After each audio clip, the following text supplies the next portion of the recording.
प्रणाम आचार्य जी। मैं प्रॉपर राजस्थान से हूँ। यहाँ पे पढ़ाई करता हूँ, मैं एमबीबीएस की पढ़ाई चल रही है। एक्चुअली मेरे मेरे पिताजी की डेथ लगभग 1.25 साल पहले हो गई थी। तो अभी उनका पहला श्राद्ध होने वाला है। और लगभग 8-9 महीने पहले मैं वीगन बन गया था। तो इसके अंदर ये जो जो भी ये घी आहुति में जो यूज़ होता है, तो मैंने बोला कि मैं ये सब नहीं करूँगा अब। एक्चुअली उनका कोई अर्थ भी नहीं है, आपसे समझा है जो। तो तो मेरे घर से ऐसा ये आया कि अगर ये सब नहीं करेगा तो घर आने की ज़रूरत नहीं है फिर। तो एक एक तो बात मैं ये जानना चाहता हूँ कि इसमें मुझे क्या करना चाहिए, और ऊपर से और श्राद्ध का असली महत्व क्या है। तो तुम्हें क्या करना चाहिए ये तुम तय करो। जवान आदमी हो, मेरे मुंह से मत कहलवाओ, ठीक है? अपनी जिम्मेदारी पे करो ना। क्या करना चाहिए मैं तो बता ही चुका हूँ, तो अब दोबारा मुझसे दोहरवाने का क्या फ़ायदा।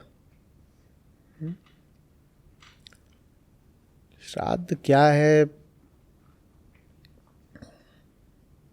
कुछ नहीं। जो चले गए हैं उनकी जो संभावना नहीं साकार हो पाई उसे तुम स्वयं साकार कर दो, यही श्रद्धांजलि है।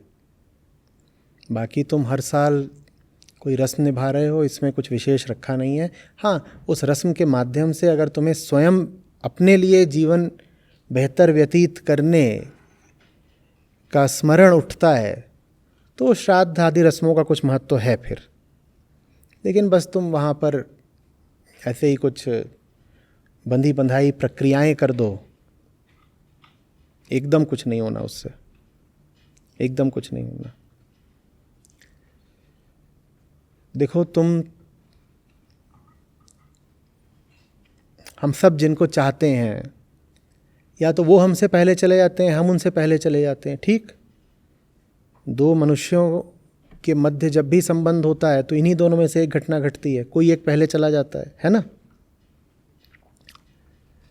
तो ये जो विदाई होती है ये अपने आप में जैसे जाने वाले की अंतिम इच्छा की अभिव्यक्ति होती है, अंतिम और उच्चतम।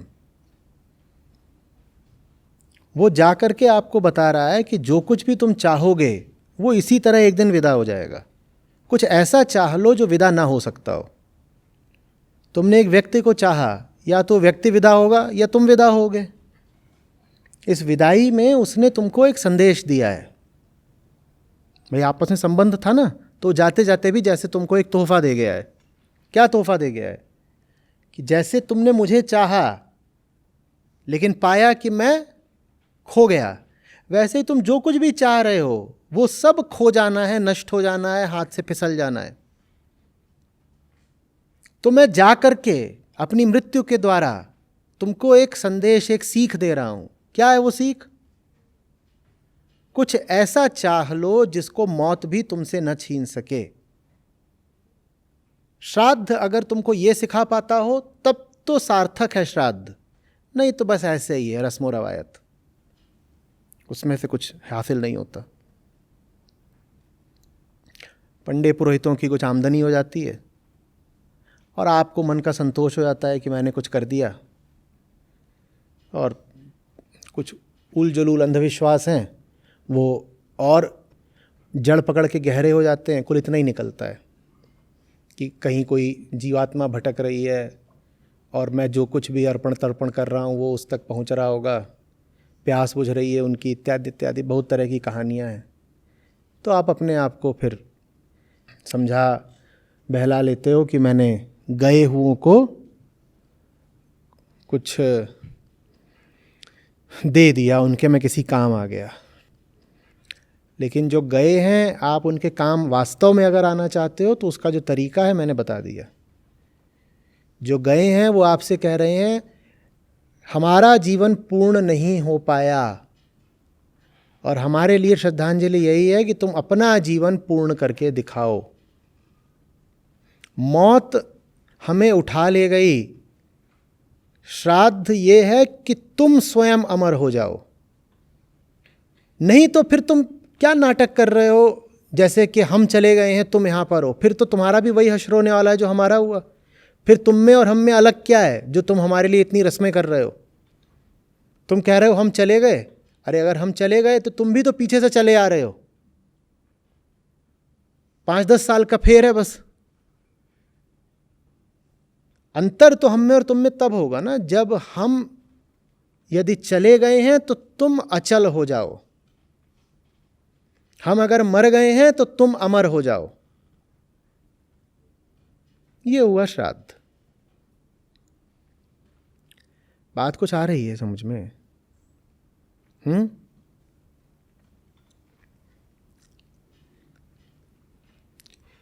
देखिए,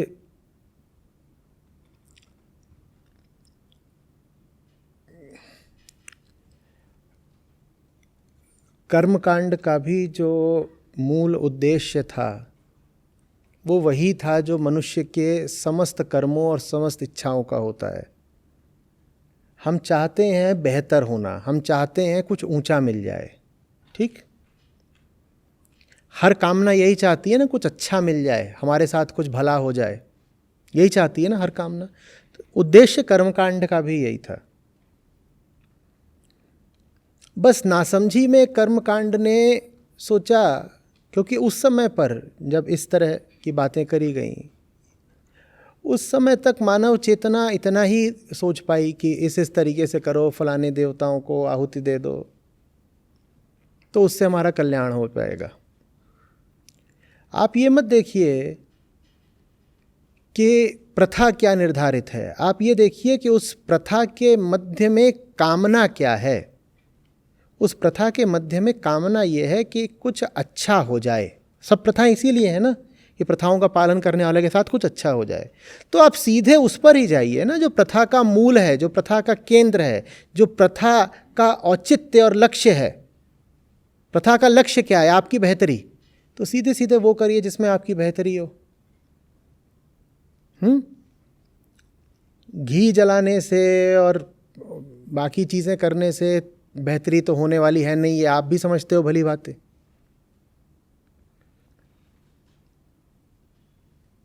समझ रहे हो?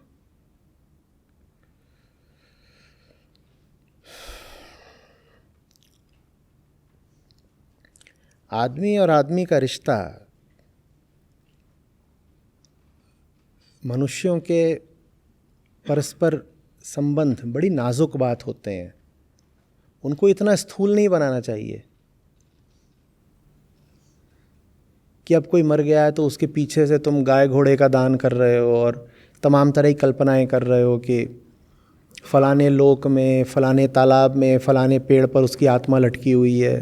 ये तुम क्या कर रहे हो? उस व्यक्ति की गरिमा का थोड़ा तो ख्याल करो। जो चला गया है उसका अपमान क्यों कर रहे हो इस तरह से उसकी बातें करके? मैं मर जाऊँ फिर तुम बोलो कि फलाने लोक में आचार्य जी की आत्मा एक पीपल के पेड़ पे उल्टी टंगी हुई है, ये तुम मेरा सम्मान करोगे? हाँ?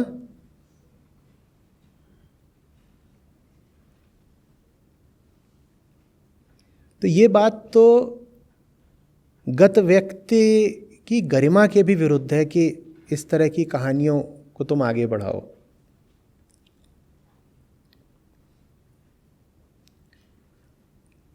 वो जब जिंदा थे तब तुमने उनसे ऐसे बोला होता कि आप जब मरोगे तो आपका भूत वहाँ जाके लटक जाएगा, ऐसे तो उन्हें कैसा लगा होता?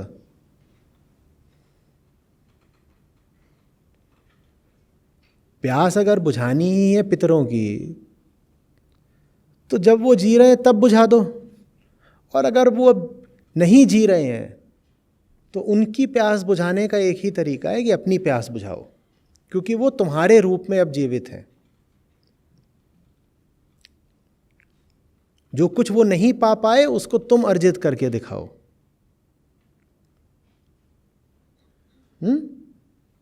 उन्हीं का तो शारीरिक अंश हो ना, तो वो चले थोड़ी गए हैं, वो अभी तो जिंदा है, तुम्हारे रूप में जीवित हैं। तुम सही जिंदगी जियो, ये वास्तविक श्रद्धांजलि है।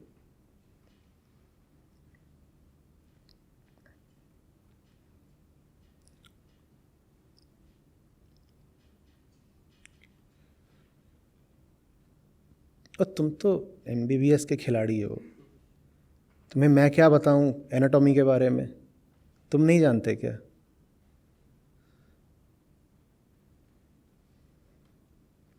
पूरे शरीर में कहीं कुछ होता है ऐसा जो फुर्र से उड़ जाता हो? गैस निकलती है। अब उसको तुम अगर चीज़ें अर्पण कर रहे हो तो तुम ही जानो, बड़ा दुर्गंधपूर्ण प्रयास है। नहीं, मेरी तरफ से ऐसा कुछ नहीं है, लेकिन अब नहीं है तो फिर थोड़ी हिम्मत रखो। एक बार जो व्यक्ति जान जाए सच्चाई, और जान के भी सच्चाई को जिए ना, उसके बारे में क्या कहें।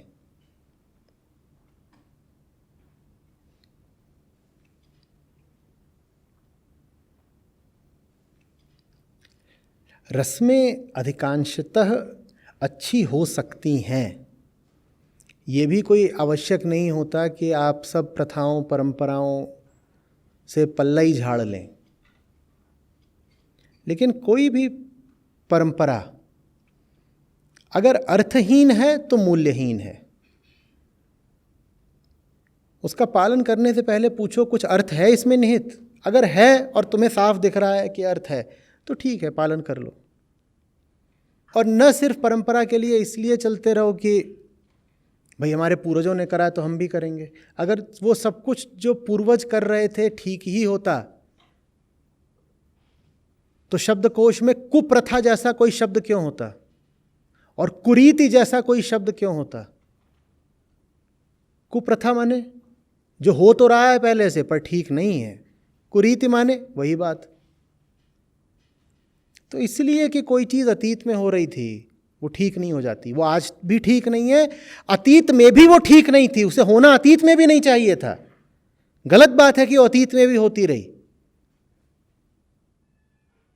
और कुछ लोग आते हैं कहते हैं जो कुछ भी होता आ रहा है वो ठीक है सिर्फ इसलिए क्योंकि होता आ रहा है। अपनी बहन को सती करना चाहोगे क्या? वो भी तो होता आ रहा था बहुत समय तक।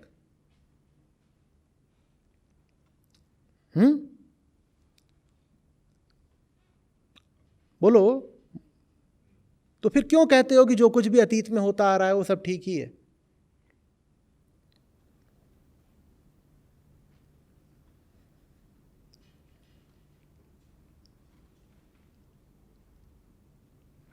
जिन परंपराओं में पाओ कि ठोस अर्थ हैं और वो अर्थ आज भी प्रासंगिक हैं, आज भी काम आएंगे, उन प्रथाओं परंपराओं का अवश्य ही पालन करो, उनका अर्थ जान करके। तब वो परंपराएं जीवित रहने योग्य हैं। नहीं तो अंधानुकरण किसी काम का नहीं होता।